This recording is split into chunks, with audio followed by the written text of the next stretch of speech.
الحمد لله رب العالمين والصلاة والسلام على رسوله الأمين وعلى آله وصحابه أجمعين أما بعد. عن أنس رضي الله تعالى عنه قال قال رسول الله صلى الله عليه وسلم لا يؤمن أحدكم حتى أكون أحب إليه من ولده ووالده والناس أجمعين. رواه البخاری و مسلم رحمهم اللہ.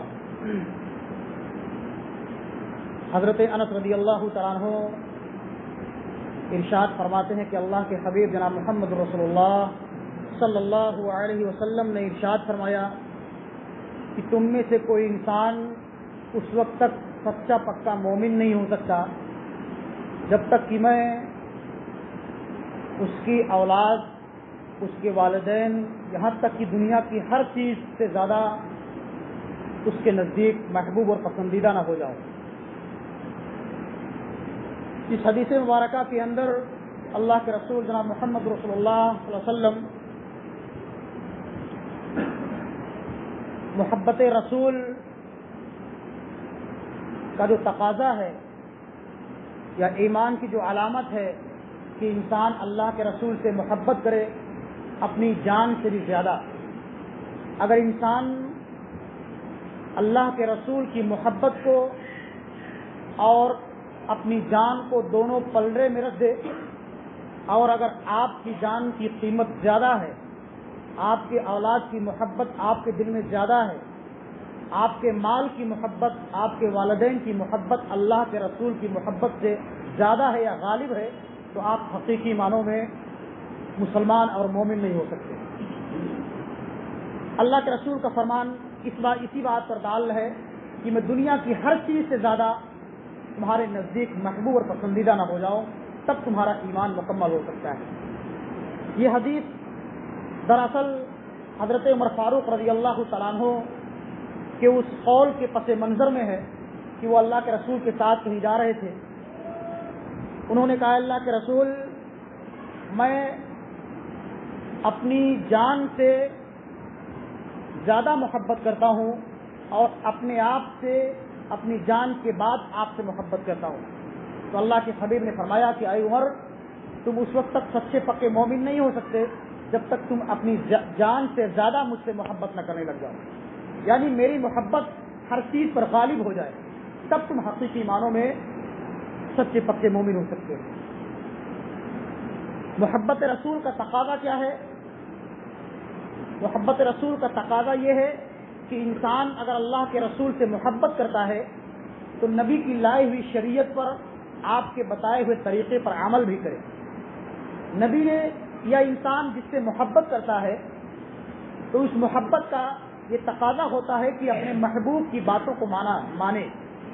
جیسے انسان اللہ سے محبت کرتا ہے تو اللہ کی باتوں کو انسان مانے. اپنے باپ سے انسان محبت کرتا ہے، ماں سے محبت کرتا ہے، تو ماں کی محبت، باپ کی محبت اس بات کا ہم سے متقاضی ہے کہ انسان اپنے ماں باپ کی باتوں کو مانے. اگر انسان اپنے ماں باپ سے محبت کرتا ہے اور ان کی باتوں کو نہیں مانتا ہے تو اپنے محبت میں وہ جھوٹا ہے، جھوٹا دعویٰ کرتا ہے. اسی طرح سے اللہ کے رسول کی محبت کا تقاضا ہے کہ انسان نبی کی باتوں کو مانے، آپ کی لائی ہوئی شریعت کو مانے اور آپ کی تعلیمات پر عمل کرے، آپ کی اطاعت کرے. جس طرح محبت کا تقاضا یہ ہے کہ انسان اسی طرح سے اللہ کے رسول کی باتوں کو مانے جس طرح سے نبی نے ہم کو بتلایا اور سکھلایا ہے. اللہ رب العالمین قرآن کریم کے اندر ارشاد فرماتے ہیں یا ایھا الذین آمنوا اطیعوا اللہ واطیعوا الرسول. رسول کی محبت کا تقاضا یہ ہے کہ انسان اللہ کی اطاعت کرنے کے بعد رسول کی اطاعت کرے. رسول کی اطاعت کرنا یہ محبت یا ایمان کی علامت ہے. اگر انسان رسول سے محبت نہیں کرتا ہے، رسول کی باتوں کو نہیں مانتا ہے، تو گویا کہ وہ اپنے دعوے میں جھوٹا ہے اور وہ حقیقی معنوں میں مسلمان اور مومن نہیں ہو سکتا.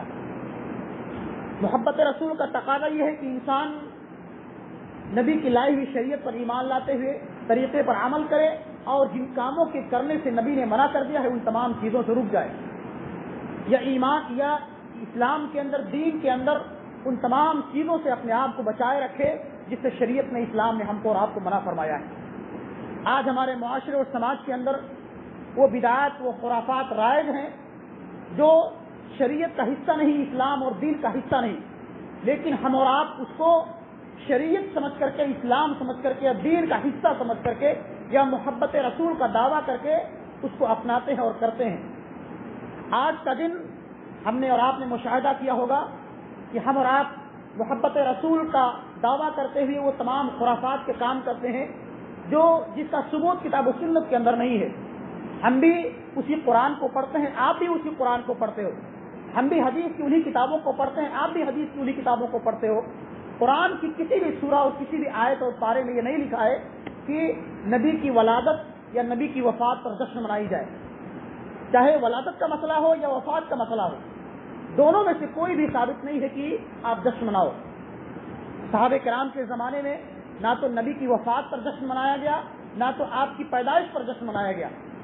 نبی کی وفات زندگی، اللہ کے رسول زندہ تھے اور نبوت کے بعد آپ 23 سال تک زندہ تھے، اور آپ کی وفات کے بعد صحابہ کرام خلفائے راشدین جو اللہ رب العالمین کے ہاں محبوب پسندیدہ تھے، نبی کے لاڈلے اور دلارے تھے، انہوں نے جو ہے اس کام کو نہ تو اپنایا اور نہ کرنے کا حکم دیا کہ آپ کی وفات پر جشن منایا جائے یا آپ کی پیدائش پر جشن منایا جائے۔ تو پھر ہم اور آپ نبی کی وفات کی 1400 سال کے بعد آج اس دنیا کے اندر اس کام کو ثواب سمجھتے ہوئے کیوں کرتے ہیں؟ یہ دین کے اندر ایک بدعت ہے، ایک نئی ایجاد ہے۔ اللہ کے رسول اور ہم اور آپ یہ جو عمل کرتے ہیں، ہری جھنڈیاں لے کر کے، خانہ کعبہ کی تصویر بنا کر کے، مسجد نبوی کی تصویر بنا کر کے جھنڈیاں ہلاتے ہیں اور ڈھول اور تاشے کے ساتھ گانا بجاتے ہوئے اور نعتیہ ایسے شرکیہ اشعار پڑھتے ہوئے نبی کی شان میں گستاخیاں کرتے ہیں۔ گستاخی ہے، یہ محبت نہیں ہے، گستاخی ہے۔ اور ان جن جھنڈیوں پر یہ خانہ کعبہ کی تصویریں بنی ہوتی ہیں، مسجد نبوی کی تصویریں بنی ہوتی ہیں، انہی جھنڈیوں کو آپ 1-2 دن بعد کوڑے اور کرکٹ میں کچرے میں ڈال دیتے ہیں۔ اگر وہی عمل انہی جھنڈیوں کو اگر کوئی غیر مسلم بھائی اگر کہیں کچرے میں ڈال دے تو آپ خون خرابے کے لیے تیار ہو جاؤ گے، لیکن انہی جھنڈیوں کو آپ 2-4 دن کے بعد کچرے میں ڈال دیتے ہو بڑی شوق کے ساتھ۔ یہ گستاخی نہیں ہے تو کیا ہے؟ یہ خانہ کعبہ کی اس تصویر کے ساتھ، مسجد نبوی کی اس تصویر کے ساتھ اس پر لا الہ الا اللہ بھی لکھا ہوتا ہے اور اللہ کا نام، محمد کا نام بھی لکھا ہوتا ہے، اور اس کو کچرے میں اور آپ یہی ادھر ادھر پھینک دیتے ہو۔ یہ گستاخی ہے اسلام کے ساتھ، نبی کے ساتھ، قرآن کے ساتھ، حدیث کے ساتھ، یہ کیا ہے؟ توہین ہے۔ اور اسی طرح سے ہم اور آپ اس سماج کے اندر یہ جو عمل کرتے ہیں یہ کتاب اللہ اور سنت رسول کی خلاف ورزی ہے۔ اللہ کے رسول کو جب بھی کوئی پریشانی مصیبت آتی تھی آپ فوراً مسجد کی طرف رخ کرتے تھے۔ ہمارے جو بھائی جلوس نکالتے ہیں یہ جس بھی وقت نکالتے ہیں نماز کا وقت ہوتا ہے، لیکن ان کو توفیق نہیں ملتی کہ مسجد میں آ کر کے نماز 2 رکعت 4 رکعت نماز پڑھ لیں، جبکہ اللہ رب العالمین کے ہاں، نبی کے ہاں سب سے محبوب و پسندیدہ عمل کوئی ہے تو وہ نماز چھوڑ کر کے ہم تمام خرافات کی کام کرتے ہیں، چاہے وہ محرم کا وقت ہو یا جلوس کا وقت ہو۔ عصر کے وقت آپ نے دیکھا ہوگا کہ جلوس بڑا لمبا چوڑا جلوس نکلتا ہے اور عصر کا وقت ہوتا ہے نماز پڑھنے کے لیے کوئی نہیں آتا۔